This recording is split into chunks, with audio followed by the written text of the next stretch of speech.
The Miraculous Power of Faith and Hope by Xuefeng.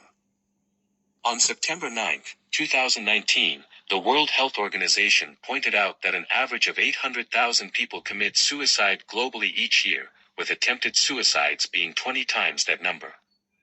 The root cause of suicide is the loss of faith and hope.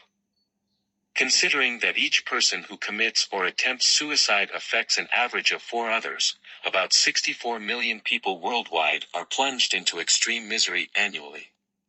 Adding those suffering due to illness, conflicts, poverty, wars, and disasters, it's not an exaggeration to say that 200 to 300 million people live in agony each year. We cannot turn a blind eye to this and must liberate people from their suffering. The path to liberation lies in faith and hope, for they possess a magical power.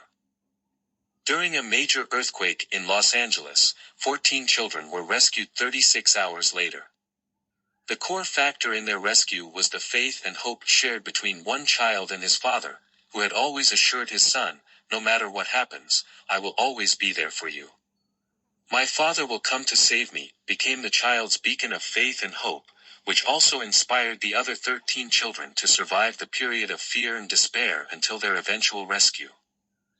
On August 5, 2010, a collapse at the San Jose copper mine in the northern Chilean desert trapped 33 miners 700 meters underground.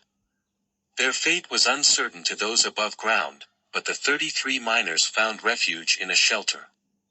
The dire situation was compounded by the limited food supply, only enough for 2 to 3 days. Yet, they endured for 17 days, subsisting on merely 2 teaspoons of canned fish per person daily until their rescue on the 69th day. What sustained them in the depths? It was their unwavering faith and hope.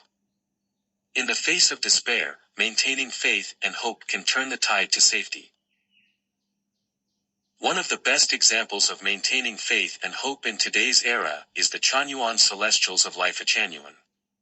Over 100 ordinary people have lived together since 2009 in a communist mode, creating picturesque paradises in Yunnan despite numerous trials. Misunderstood by the government, we were driven from our homes, losing over 20 million yuan in assets. We built a new home in Nanjing, only to be expelled again, and the same happened with our 3 homes in Xinjiang.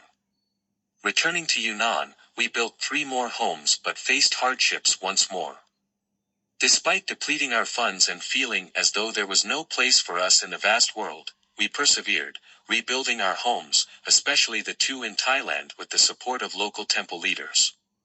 Our Canadian home faced delays due to the pandemic but remained steadfast. Even when facing dire circumstances, we never despaired or halted our journey because our faith was unshaken and our hope never turned to disappointment or despair. We believe that the greatest creator will not forsake us, we trust in the justice of the Tao, we're convinced the government's misunderstanding is temporary, and we're optimistic that, as long as we abide by the law, the government will eventually understand and allow us to live in a communist mode. Furthermore, having unraveled many mysteries of the universe, space-time, and life, we are filled with absolute hope and confidence for the future. Without the support of faith and hope, Lifechanyuan would have vanished long ago. From the practice of Lifechanyuan's life oasis, we've learned a vital truth. If all of humanity embarks on the way of the greatest creator and follows the path of Lifechanyuan, entering into Xuefeng-style communism for production and living, the annual toll of 800,000 suicides could be prevented, and the agony of hundreds of millions could be alleviated or even eradicated. All of humanity should embrace the belief that Lifechanyuan can save humanity and rescue us from the sea of suffering. All of humanity should hold on to the hope that as long as Lifechanyuan exists, the beautiful life that humanity has long dreamed of will surely come to fruition. March 21, 2021.